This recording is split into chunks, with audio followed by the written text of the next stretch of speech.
Hello friends, Excel अंकुश DTP workshop 2020 में दोस्तों आप सभी का स्वागत है। तो आज हम टूल्स देखने वाले हैं और मैं आपको आज पिक टूल बताऊंगा, मैं आपको आज जूम टूल बताऊंगा और साथ ही साथ हम आपको हैंड टूल के बारे में बताएंगे। तो आज हम 3 टूल्स देखने वाले हैं। साथ ही साथ आज हम रास्टर और वेक्टर का कंसेप्ट भी समझने वाले हैं कि रास्टर इमेज क्या होता है, वेक्टर इमेज क्या होता है।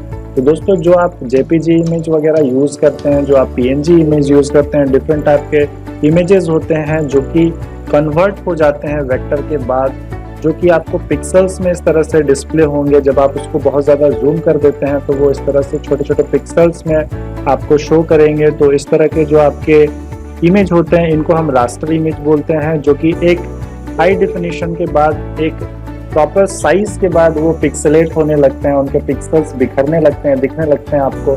लेकिन अगर मैं वेक्टर इमेज की बात करूं तो आप इसको कितना भी अगर बड़ा करते हैं तो इसका जो शार्पनेस है वो आपको क्लियर दिखेगा। आप इसको बहुत ज़्यादा स्केल तक देखिए, यहाँ पे आप देख पा रहे हैं कितना परसेंटेज जूम यहाँ पर जो शो कर रहा है, जूम का लेवल आप देख सकते हैं। लेकिन यही चीज़ अगर मैं इस रास्टर इमेज के साथ करूंगा तो ये देखिए, ये पूरी तरह से पिक्सलेट हो जाएगा। ये 6400 में ही पिक्सलेट हो गया दोस्तों। तो आप समझे कि पावर क्या होता है वेक्टर का और किस लिए इस तरह के सॉफ्टवेयर में इसका डिजाइनिंग करते हैं, क्योंकि कोरल आपको वेक्टर ग्राफिक्स डिजाइन करने में हेल्प करता है। यानी कि आप ये जो डिजाइनिंग करेंगे, इस तरह के जो आप क्रिएटिविटी करेंगे, जो आप लोगो, बैनर, डिजाइनिंग जो भी आप बनाते हैं वो सारे वेक्टर फॉर्म में होते हैं। और वेक्टर फॉर्म का साइज स्केलिंग जो होता है, उसका कैपेसिटी जो होता है वो बहुत ज़्यादा बड़ा होता है, जिसको आप अपने मन चाहे साइजेस में आप उसको बना सकते हैं, आप उसको प्रिंट कर सकते हैं। इसीलिए हाई क्वालिटी ग्राफिक्स का यूज़ करने के लिए इस तरह के सॉफ्टवेयर का यूज़ किया जाता है, जो कि वेक्टर बेस्ड होते हैं। जैसे फोटोशॉप आप यूज करते हैं तो फोटोशॉप से जो आप फाइल्स बनाते हैं वो सारे आपके रास्टर बेस्ड होते हैं। लेकिन आप कोरल ड्रॉ में वेक्टर ग्राफिक्स डिजाइन कर सकते हैं, उसको वेक्टर फॉर्म में या फिर रास्टर, दोनों के फॉर्म में आप उसको रख सकते हैं अपने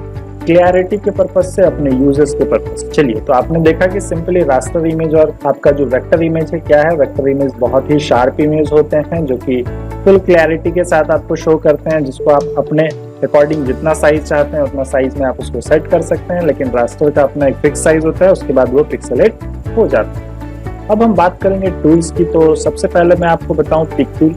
पिक टूल दोस्तों कोरल ड्रॉ की जान है, यानी कि इसके बिना आप काम नहीं कर सकते हैं। और ये टूल आपको क्या क्या ऑप्शन, क्या क्या बेनिफिट्स देता है, मैं आपको उसके बारे में सबसे पहले बताना चाहूँगा। अगर आपके पास मल्टीपल ऑब्जेक्ट है, अगर आपको कोई ऑब्जेक्ट को सिलेक्ट करना है तो सिलेक्ट करने के लिए आपको पिक टूल की मदद लेनी होगी। पिक टूल सिंपली आपके किसी भी ऑब्जेक्ट को सिलेक्ट करने के लिए यूज किया जाता है। दूसरा, आप उस ऑब्जेक्ट को मूव कर सकते हैं एक प्लेस से दूसरे प्लेस में, उसके लिए आप इसका यूज करेंगे। तीसरा, जब आप किसी ऑब्जेक्ट पर क्लिक करते हैं तो आप देख पा रहे हैं कि आपको 9 डिफरेंट ब्लैक डॉट्स दिख रहे हैं। जो ब्लैक डॉट्स आपको शो कर रहे हैं, ये ब्लैक डॉट्स आपके रीसाइज पॉइंट है, जिसको आप सिंपली इस तरह से ड्रैग करके क्या कर सकते हैं, रीसाइज कर सकते हैं। आप अपने इमेज को किसी भी डायरेक्शन से रीसाइज करना चाहते हैं, आप उसको इस तरह से रीसाइज सिंपली कर सकते हैं। अगर आप रीसाइजिंग करते हैं और आपको एक प्रॉपर स्केल में रीसाइज करना है, फॉर एग्जांपल मैं इसकी बात करता हूं, अगर मैं इसको राइट से इस तरह से रीसाइज करता हूं तो देखिए ये बहुत ज्यादा स्ट्रेच मोड पे आ रहा है। अगर मैं इसको बॉटम से करता हूं तो ये इस तरह से स्ट्रेच हो जा रहा है। तो मैं इसको प्रॉपर कैसे सेट करूं, मैं इसको एंगल वाइज कैसे सेट करूं कि इसका हाइट और वेट दोनों प्रॉपर आपके डायमेंशन में बड़ा या छोटा हो। तो सिंपली आपको करना क्या है दोस्तों, आप कंट्रोल को होल्ड करेंगे और कंट्रोल के साथ आपको क्या करना है, उसको ड्रैग करना है। तो कंट्रोल के साथ जब आप इसको ड्रैग करते हैं तो इसका जो डायमेंशन होता है वो हाइट और वेट जो होता है वो प्रॉपर एंगल पे आपका जाएगा। आपका हाइट और वेट दोनों एक प्रॉपर डायमेंशन में मूव होता है, या फिर आप डायरेक्टली इस तरह से भी उसको ड्रैग कर सकते हैं। और इसकी और एक खास बात क्या है, अब आपको ये और कुछ बेनिफिट्स प्रोवाइड करता है। तो क्या बेनिफिट्स प्रोवाइड करता है वो मैं आपको सिंपली बताऊं। तो आपने देखा कि पिक टूल से आप ऑब्जेक्ट को सिलेक्ट कर सकते हैं, आप उसको मूव कर सकते हैं, आप उसको रिसाइज कर सकते हैं। और फॉर्मूले से अगर आप करते हैं तो आप उसको प्रॉपर एंगल पे सेट करेंगे कंट्रोल के साथ। देन अगर आप किसी ऑब्जेक्ट को सिलेक्ट करते हैं तो इस तरह से आपको पॉइंट दिख रहे हैं। दोबारा जब आप उसी ऑब्जेक्ट पर क्लिक करेंगे तो ये जो पॉइंट है ये आपके रोटेशन पॉइंट में इस तरह से चेंज हो जाएंगे। तो रोटेशन पॉइंट जो आप देख रहे हैं, इससे आप क्या कर सकते हैं, इस तरह से अपने किसी भी ऑब्जेक्ट को, किसी भी शेप को, टेक्स्ट को आप सिंपली इस तरह से रोटेट कर सकते हैं अपने एंगल के अकॉर्डिंग। क्योंकि जब आप डिजाइनिंग करते हैं तो उसमें बहुत सारे टेक्स्ट और जो ग्राफिक्स आप यूज करेंगे उसको आपको रोटेट करना होगा। तो आप इस तरह से सिंपली उसको रोटेट कर सकते हैं। फॉर एग्जांपल इसको मुझे रोटेट करना है तो मैंने एक बार क्लिक किया जिससे ये सेलेक्ट हो गया। देन दोबारा जब आप इसको क्लिक करेंगे तो आपको रोटेशन पॉइंट मिलेगा, जिससे आप इस तरह से उसको रोटेट कर सकते हैं। देन मैं बात करूँ एक न्यू ऑप्शन की, जो कि आपका स्क्यू ऑप्शन होता है। तो स्क्यू से आप क्या कर सकते हैं और स्क्यू का क्या बेनिफिट होता है और स्क्यू एक्चुअली में किसको बोलते हैं। तो दोस्तों आपने इटैलिक का नाम सुना होगा। जब आप किसी टेक्स्ट को टाइप करते हैं तो आप उसको इटैलिक कर देते हैं तो टेक्स्ट थोड़ा सा क्या होता है, तिरछा हो जाता है। तो स्क्यू जो ऑप्शन होता है वो आप इमेज पर अप्लाई कर सकते हैं, वो आप टेक्स्ट पर अप्लाई कर सकते हैं। तो कैसे? तो सिंपली आप जब किसी ऑब्जेक्ट पर दोबारा क्लिक करते हैं तो आपके पास 4 स्क्यू पॉइंट होते हैं। देखिए यहाँ पर आपका एक स्क्यू पॉइंट है, यहाँ पर आपका एक स्क्यू पॉइंट है, फिर ये जो है ये आपका स्क्यू पॉइंट है और ये एक स्क्यू पॉइंट है। तो आप इसको इस एंगल में स्क्यू करना चाहते हैं या फिर आप इस एंगल में स्क्यू करना चाहते हैं, आप किसी भी एंगल पे इसको स्क्यू कर सकते हैं और आप अपने मुताबिक आप इसको कितना भी स्क्यू एंगल दे सकते हैं। दोस्तों ये सब चीजें कहाँ पर यूज होती है और किस लिए यूज होती है, मैं आपको एक सिंपल सा बेसिक सा आइडिया दे दूं।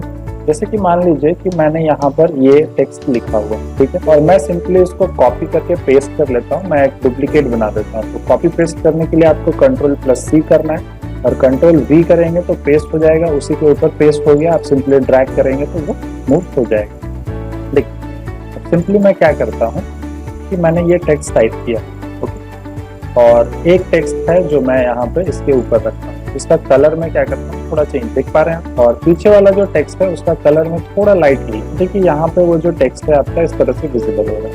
अब इसको आप जूम करने के लिए स्क्रोलिंग करते हैं, इस तरह से आप माउस को स्क्रॉल करेंगे तो जूम इन जूम आउट होगा, या फिर यहाँ से आप परसेंटेज चूज कर सकते हैं कि कितना % आपको जूम इन जूम आउट करना है।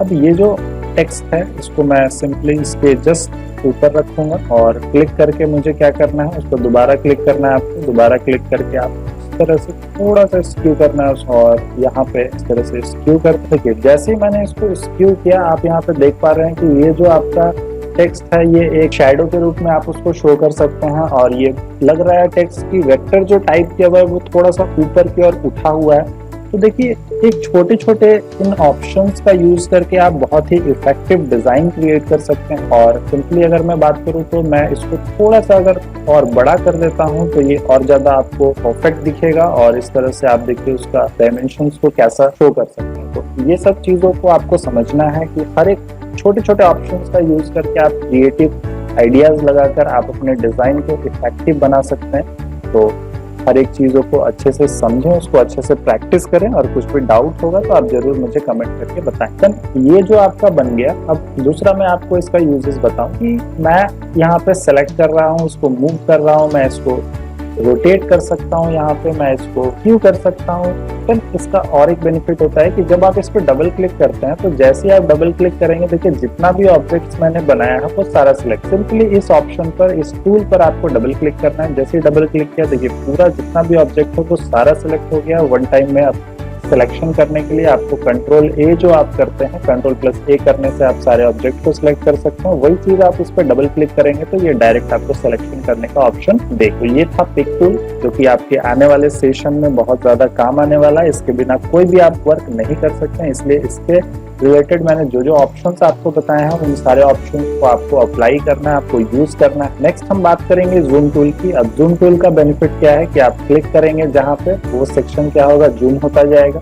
और माइनस करना है तो आप यहाँ पे माइनस ले लें, और माइनस लेके आप फिर उसको माइनस कर सकते हैं। यहाँ पे माइनस और प्लस का ऑप्शन होता है, और इस तरह से आप ड्रैग करके भी उसको एक पर्टिकुलर एरिया को कर सकते हैं। तो मैं आपको सजेस्ट करूंगा कि जूम टूल का उतना ज्यादा आपको यूज नहीं करना है, क्योंकि आप पॉइंटर जहां रखेंगे पिक टूल ही रखें, और पॉइंटर को कहीं पर भी रख के आप अपने माउस को स्क्रॉल करें। अगर आप कंप्यूटर की तरफ स्क्रॉल करेंगे तो जूम इन होगा, अपने तरफ अगर स्क्रॉल करते हैं तो जूम आउट होगा। तो इस तरह से जूम इन जूम आउट आप डायरेक्ट कर सकते हैं। जैसे मुझे इस पर जूम करना है, मुझे इस एरिया पर जूम करना है, मुझे इस एरिया पर जूम करना है, तो दोस्तों इस तरह से आप simply zoom in zoom out कर सकते हैं। और यहाँ पे क्लियरिटी आप देख पा रहे हैं कि जो आपका ये जो ग्राफिक्स डिजाइन किया हुआ है ये कितना ज्यादा हाई क्वालिटी का है, क्योंकि ये सारे वेक्टर इमेज है, रास्टर इमेज। रास्टर इमेज को जब आप बड़ा करेंगे तो वो पिक्सेलेट हो जाए। फिर हम बात करेंगे हैंड टूल की। अब हैंड टूल का यूज आपको बहुत ज्यादा काम आने वाला है, क्योंकि जब आप आगे डिजाइनिंग करेंगे तो उसमें बड़े बड़े एरियाज डिजाइन होंगे, जिसमें हैंड टूल से आपको मूव करने का यूजेस होगा। इस तरह से आपको मूव करके देखने होंगे ऑप्शंस को। तो उस केस में आपका क्या होगा कि आपको अगर पूरे पेज को स्लाइड करना है ताकि अदर ऑब्जेक्ट मूव ना करे, इससे क्या होता है दोस्तों, पेज स्क्रॉल होता है, मूवमेंट देखिए कहीं पर भी नहीं होगा। आप पेज को सिंपली इस तरह से ड्रैग करके स्क्रॉलिंग कर सकते हैं, लेकिन आपका जो ऑब्जेक्ट है वो एज इट इज रहेगा, उसमें कोई भी चेंजेस या कोई भी मूवमेंट नहीं होती है। आप उसको स्लाइड करके बारीकी से इस तरह से देख सकते हैं कि कहीं पे मेरा कुछ एरर तो नहीं है। जैसे आप कोई डिजाइनिंग बनाते हैं और इस डिजाइनिंग में अगर कोई एरर होगा, जैसे यहाँ पे देखिए एक छोटा सा एरर दिख रहा है मुझे, ये इसमें सटना चाहिए था लेकिन ये थोड़ा सा निकल गया है यहाँ पर, तो ये आपका एक एरर है। जैसे अगर मैं इस वाले की बात करूँ, देखिए यहाँ पे ये जो है ये परफेक्ट बना हुआ है, लेकिन इसमें क्या हुआ है कि थोड़ा सा इसमें ये बाहर आ गया है। तो ये सब चीज़ों को आपको जूम करके देखना होगा, क्योंकि 100% क्लैरिटी मांगता है। अगर आप डिजाइनिंग करते हैं, ये बड़े पोस्टर्स अगर निकलेंगे और थोड़ा सा एरर हो जाएगा तो वो आपका एरर शो हो जाएगा, जो कि फिर आपके लिए दिक्कत करेगा। तो ये सारे चीजों को आपको समझना है और इन तीनों टूल्स को आप अच्छे से यूज करें। देन आने वाले सेशंस में हम आगे